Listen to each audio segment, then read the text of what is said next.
How to use Snapchat My AI chatbot. So for that, open your Snapchat, then simply tap on the chat icon and open your inbox. After doing that, you will definitely find My AI on the bottom of all of your friends. If you cannot find that, what you can do is simply tap on the search icon right here, then simply search for My AI. After searching for it here, you will definitely see My AI under your friends and groups. Simply tap on that, and in here you can now simply start chatting with your chatbot. So in here, if you ever want to edit its name or edit its whole personality, what you can do is simply tap on their profile just like this, and in here what you can do is simply tap on the three dot bar right here.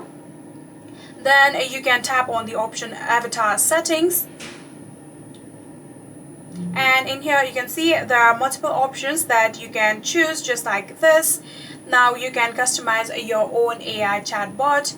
I'm going to go with this skin color just like this. You can give it your hair color, your hairstyle, and when you're done with it you can simply tap on save, and just like that you'll be able to customize your AI chatbot, and that would be it.